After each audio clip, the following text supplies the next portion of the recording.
Bonjour à tous, bienvenue au Starter du jour pour bien démarrer sa journée. Aujourd'hui, ne meurs pas dans un lieu sec. Je sais que nous venons de terminer l'année 2023. Il y a eu des joies, il y a eu des peines et pour certains, il y a eu malheureusement des catastrophes.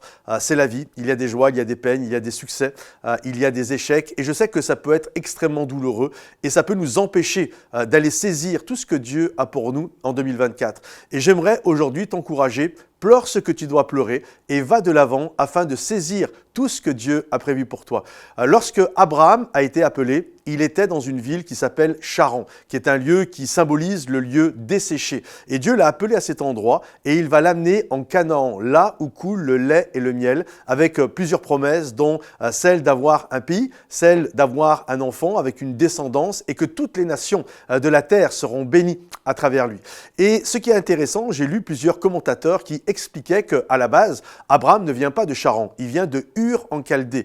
Et là, alors qu'il était en Ur en Chaldée, il était avec son papa, il était avec ses frères et ils vont partir ensemble. Et il est fort probable, les commentateurs nous disent que certainement que c'est Térak à la base qui avait eu l'appel de Dieu. Mais Térak, avec ses enfants, est parti et en chemin, il y a eu une catastrophe. Il a perdu malheureusement l'un de ses enfants, le papa de Lot. Et là, ça s'est passé à côté de la ville à Charan et c'est là qu'il va s'arrêter. Et finalement, il ne pourra jamais redémarrer dans la vie. Il va mourir malheureusement dans ce lieu qui symbolise le lieu desséché.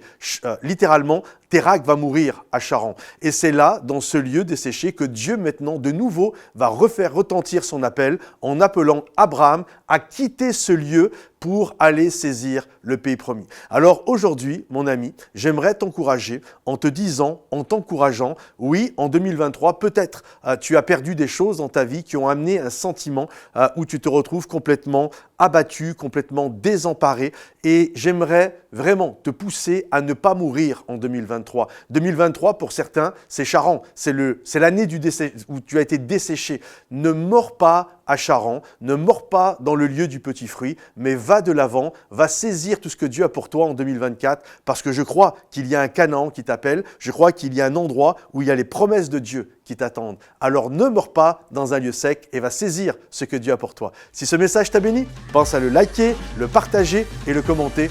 À bientôt, bye bye.